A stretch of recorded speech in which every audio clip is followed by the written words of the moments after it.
नमस्कार students, welcome to MKH। मैं स्नेहा सिंगाटिया और आज की इस वीडियो के अंदर हम आपकी हिंदी की कक्षा 10 की पाठ्य पुस्तक का अध्याय नंबर 11 पढ़ने वाले हैं, जिसका नाम है बाल गोविंद भगत। ठीक है, ये जो रचना है बाल गोविंद भगत, ये जो है देखिए आपके सामने है, ये राम वृक्ष बेनीपुरी जो है उनकी रचना है। ठीक है, तो राम वृक्ष बेनीपुरी, इनके बारे में जान लेते हैं कि राम वृक्ष बेनीपुरी का जन्म बिहार के मुजफ्फरपुर जिले के बेनीपुर गांव में सन 1899 में हुआ। माता पिता का निधन बचपन में ही हो जाने के कारण जीवन के आरंभिक वर्ष अभावों, कठिनाइयों और संघर्ष में बीते। 10वीं तक की शिक्षा प्राप्त करने के बाद वे सन 1920 में राष्ट्रीय स्वाधीनता आंदोलन में सक्रिय रूप से जुड़ गए। कई बार जेल भी गए। उनका देहावसान सन 1968 में हुआ। 15 वर्ष की अवस्था में बेनीपुरी जी की रचनाएं पत्र पत्रिकाओं में छपने लगी। वे बेहद प्रतिभाशाली पत्रकार थे। उन्होंने अनेक दैनिक, साप्ताहिक एवं मासिक पत्र पत्रिकाओं का संपादन किया, जिनमें तरुण भारत, किसान मित्र, बालक, युवक, योगी, जनता, जनवाणी और नई धारा जो है, इतनी सारी जो है उल्लेखनीय है। ठीक है, गद्य की विविध विधाओं में उनके लेखन को व्यापक प्रतिष्ठा मिली। उनका पूरा साहित्य बेनीपुरी रचनावली के 8 खंडों में प्रकाशित है। उनकी रचना यात्रा के महत्वपूर्ण पड़ाव है। पंडितों के देश में ये उपन्यास है, चिता के फूल ये कहानी है, अम्बपाली जो कि एक नाटक है, और माटी की मूर्तें ये रेखा चित्र है। पैरों में पंख बांधकर यात्रा वृतांत है। जंजीरें और दीवारें उनका एक संस्मरण है। ठीक है, उनकी रचनाओं में स्वाधीनता की चेतना, मनुष्यता की चिंता और इतिहास की युगानुरूप व्याख्या है। विशिष्ट शैलीकार होने के कारण उन्हें कलम का जादूगर कहा जाता है। ठीक है, तो चलिए, जो हमारा यहाँ पर रेखा चित्र दिया है बाल गोविंद भगत जी ने, उसके बारे में भी उन्होंने थोड़ा बताया। देखिए आपके सामने है कि बाल गोविंद भगत रेखा चित्र के माध्यम से लेखक ने एक ऐसे विलक्षण चरित्र का उद्घाटन किया है जो मनुष्यता, लोक संस्कृति और सामूहिक चेतना का प्रतीक है। वेशभूषा या बाह्य अनुष्ठानों से कोई सन्यासी नहीं होता। सन्यास का आधार जीवन के मानवीय सरोकार होते हैं। बाल गोविंद भगत इसी आधार पर लेखक को सन्यासी लगते हैं। यह पाठ सामाजिक रूढ़ियों पर भी प्रहार करता है। इस रेखा चित्र की एक विशेषता यह है कि बाल गोविंद भगत के माध्यम से ग्रामीण जीवन की संजीव झांकी देखने को यहाँ पर मिलती है। तो चलिए इसको शुरू करते हैं। आपके सामने है बाल गोविंद भगत जी की जो रचना है, मतलब बाल गोविंद भगत के बारे में है। ठीक है, तो बाल गोविंद भगत मंझोले कद के गोरे चिट्टे आदमी थे। 60 से ऊपर के ही होंगे। बाल पक गए थे। लंबी दाढ़ी या जटाजूट तो नहीं रखते थे, किंतु हमेशा उनका चेहरा सफ़ेद बालों से ही जगमग किए रहता। यानी वो लंबी दाढ़ी या बड़े बड़े बाल इस तरह से नहीं रखते थे, लेकिन उनका जो कपड़े जो है वो बिल्कुल कम पहनते। कमर में एक लंगोटी मात्र और सिर में कबीर पंथियों की सी कनफटी टोपी लगाए रहते। जब जाड़ा आता तो एक काली कमली ऊपर से ओढ़े रहते। मस्तक पर हमेशा चमकता हुआ रामनंदी चंदन जो नाक के एक छोर से ही औरतों के टीके की तरह शुरू होता। गले में तुलसी की जड़ों की एक बेडोल माला बांधे रहते।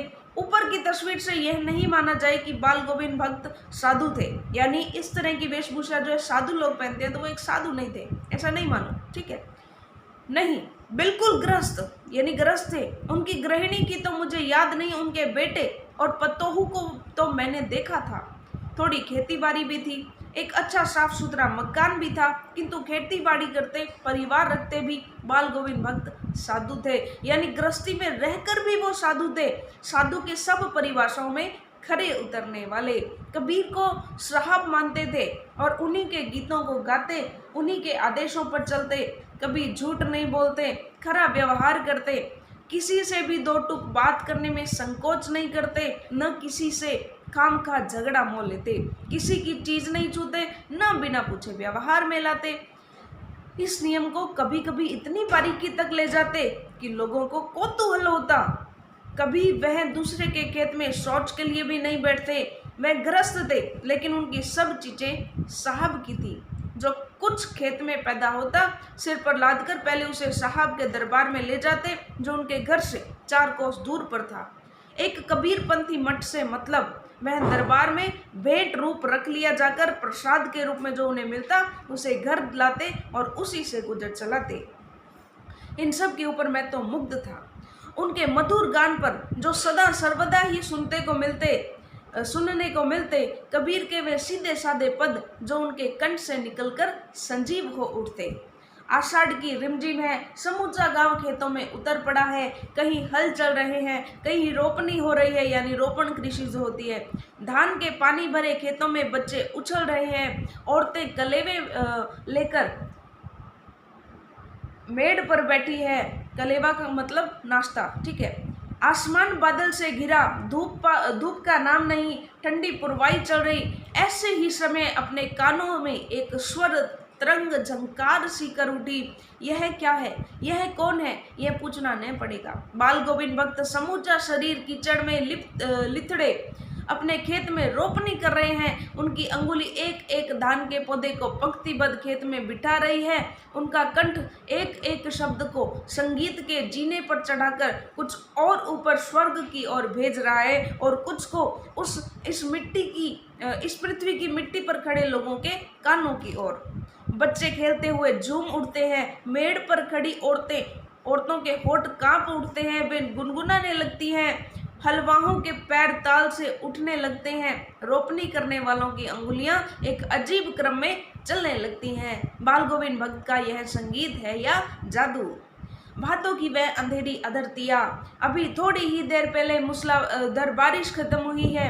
बादलों की गरज, बिजली की तड़प में आपने कुछ नहीं सुना हो, किंतु अब झिल्ली की झंकार और दादुरों की ट्रैक्टर बाल गोविंद भक्त के संगीत को अपने कोलाहल में डुबो नहीं सकती। उनकी खंजड़ी डिमक डिमक बज रही है और वे गा रहे हैं। गोदी में पियवा चमक उठे सखियां चिहुक उठे ना।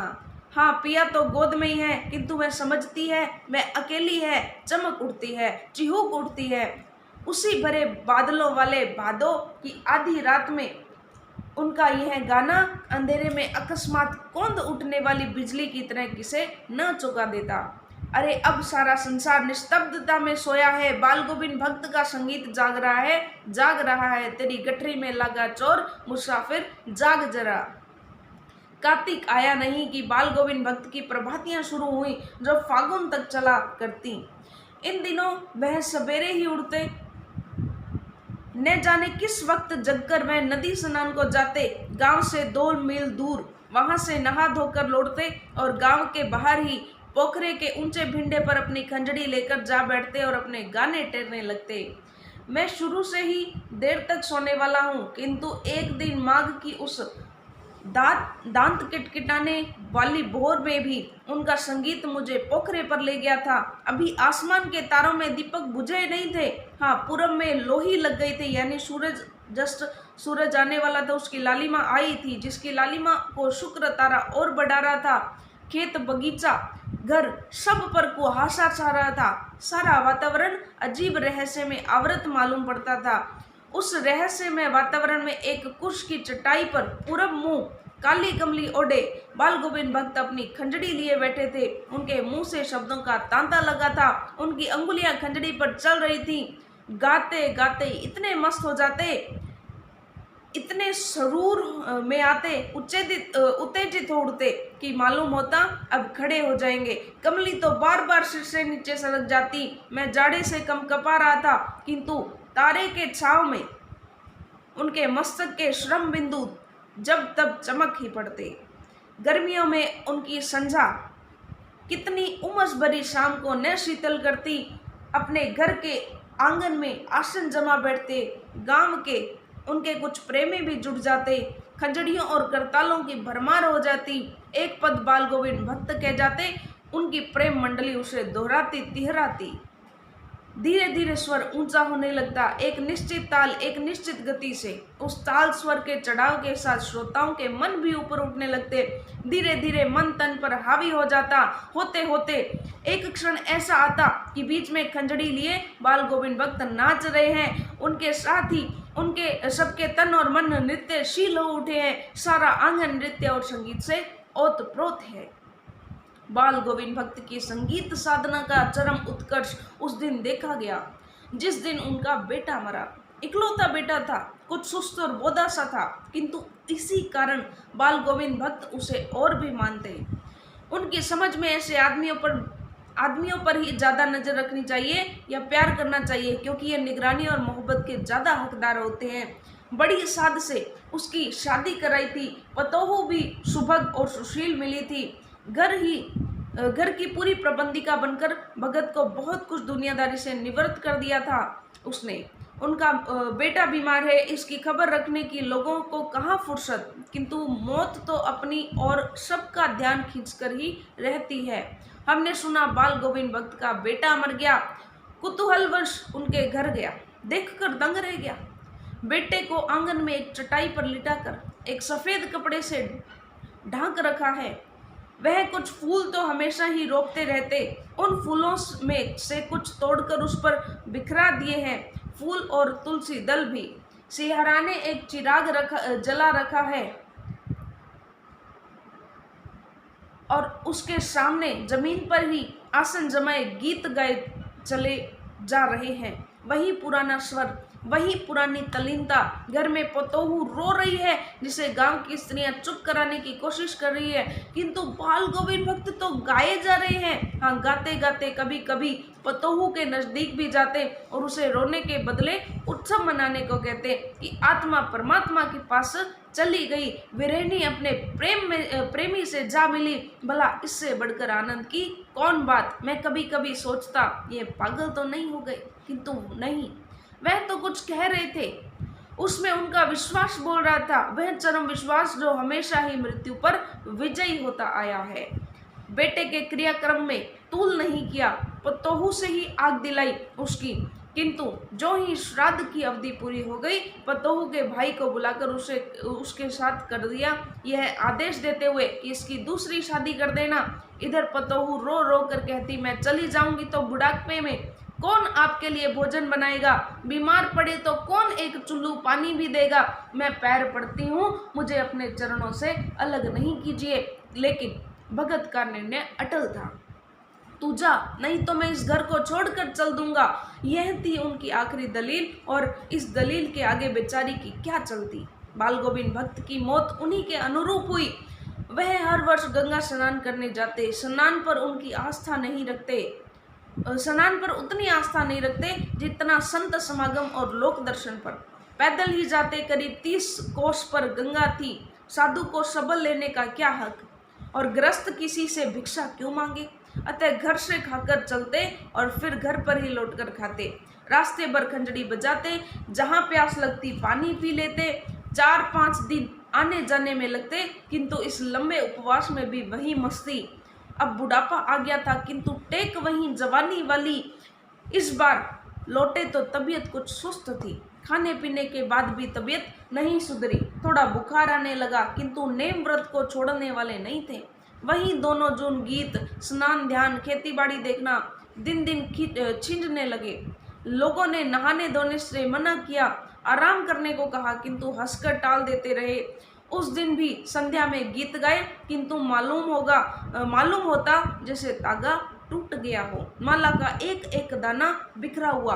भोर में लोगों ने गीत नहीं सुना, जाकर देखा तो बाल गोविंद भक्त नहीं, सिर्फ उनका पंजर पड़ा है। ठीक है, तो इस तरह से देखिए किस तरह से एक ग्रस्त जीवन में रहते हुए भी किस तरह से एक जो बाल गोविंद भक्त है, जो चरित्र है, वो किस तरह से साधुवाद की पालना करता है। ठीक है, तो चलिए अब इसके प्रश्न अभ्यास हम देख लेते हैं। तो आपके सामने एक सुंदर सी पीडीएफ है इस चैप्टर नंबर 11 की, बाल गोविंद भक्त की जो रचना है। और आपका पहला प्रश्न है कि खेतीबाड़ी से जुड़े ग्रस्त बाल गोविंद भक्त अपनी किन चारित्रिक विशेषताओं के कारण साधु कहलाते थे। ठीक है, तो लिखेंगे हम उत्तर इसका कि बाल गोविंद भक्त बेटा पतोहू से युक्त परिवार और खेतीबाड़ी और साफ सुथरा मकान रखने वाले ग्रस्त थे। फिर भी उनका आचरण साधुओं जैसा था। वह सदैव खरी खरी बातें करते थे, वे झूठ नहीं बोलते थे, वे किसी की वस्तु को बिना पूछे प्रयोग नहीं करते थे, वे खामखा किसी से झगड़ा नहीं करते थे, अत्यंत साधारण वेशभूषा में रहते थे।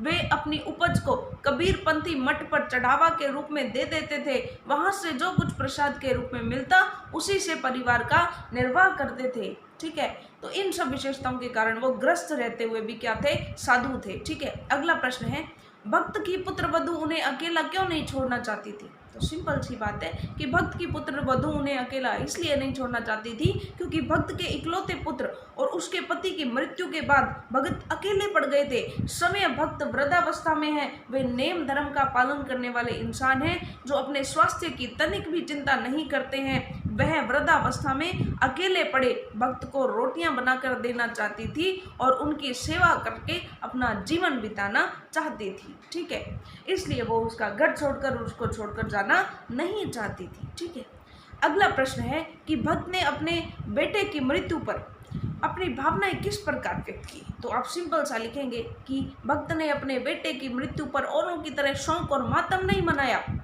वे मृत बेटे के सामने बैठकर मस्ती से तल्लीनता से कबीर के पद गाते रहे। वे मृत्यु को आत्मा परमात्मा का मिलन मानकर इससे दुखी होने की बजाय खुश होने का समय मान रहे थे। वे अपनी पुत्र वधू को भी आनंदोत्सव मनाने के लिए कहते जा रहे थे। अगला प्रश्न है कि भक्त के व्यक्तित्व और उनकी वेशभूषा को अपने शब्दों में चित्र प्रस्तुत कीजिए। ठीक है, तो हम किस तरह से लिखेंगे कि बाल गोविंद भक्त 60 वर्ष से अधिक उम्र वाले गोरे चिट्टे इंसान थे। उनके बाल जो है वो सफ़ेद हो चुके थे। उनका सफ़ेद चेहरा सफ़ेद बालों से जगमगाता था। उनका चेहरा सफ़ेद बालों से जगमगाता था। कपड़ों के नाम पर उनके शरीर पर एक लंगोटी और सिर पर एक कनफटी टोपी धारण करते थे बाल गोविंद भक्त, और गले में तुलसी की बेडोल माला पहना करते थे। उनके माथे पर रामानंदी टीका सुशोभित होता था। सर्दियों में वे काली कमली ओढ़े रहते थे। ठीक है, अगला प्रश्न है, बाल गोविंद भक्त की दिनचर्या लोगों की अचरज का कारण क्यों थी?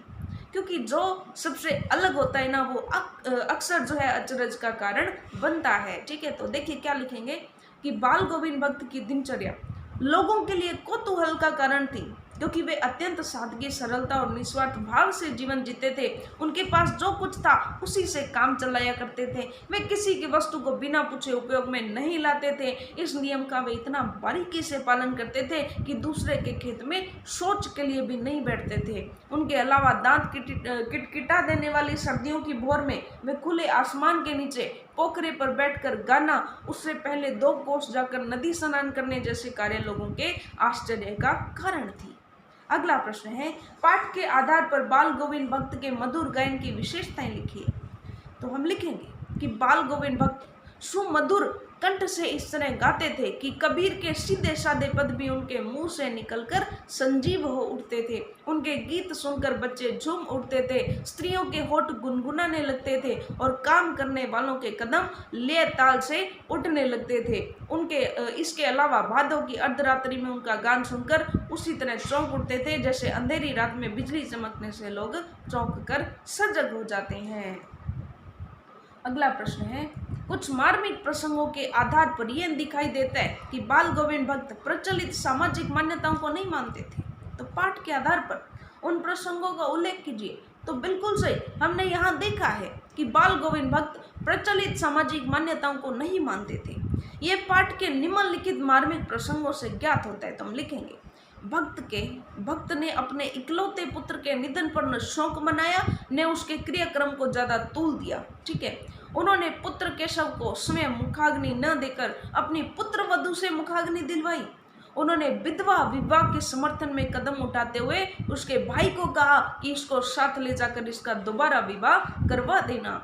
वे साधुओं के सबल लेना और गृहस्थों से भिक्षा मांगने का विरोध करते हुए 30 कोस दूर गंगा स्नान करने जाते, उपवास रखते और यह यात्रा पूरी करते। ठीक है, अगला प्रश्न है, धान की रोपाई के समय समूचे माहौल को भगत की स्वर लहरियां किस तरह झंकृत कर देती थी, उस माहौल का शब्द चित्र प्रस्तुत कीजिए। तो हम क्या लिखेंगे कि आषाढ़ महीने की रिमझिम के बीच सारा गांव खेतों में उमड़ पड़ा। शीतल पुरवाई चल रही है, आसमान बादलों से आच्छादित है। कहीं हल चल रहे हैं, कहीं रोपनी हो रही है। बच्चे पानी भरे खेत में खेल रहे हैं। औरतें कलेवा लिए मेड़ पर खड़ी हैं, बैठी हैं। इसी समय भक्त का कंठ फूट पड़ता है और उनके स्वरों की गूंज आसपास के लोगों को झूमने के लिए विवश कर देती है। इसे सुनकर बच्चे झूमने लगते हैं, स्त्रियों के होठ गुनगुनाने लगते हैं, गीत की लय ताल पर अंगुलियां रोपाई करने लगती हैं और कदम उठने लगते हैं। ठीक है, तो इस तरह से था आपका पूरा का पूरा ये अध्याय। तो मुझे विश्वास है कि आपको ये अध्याय बहुत ही अच्छे से समझ में आया होगा। अब हम अपना अगला अध्याय करेंगे हमारी अगली वीडियो में। तब तक के लिए धन्यवाद।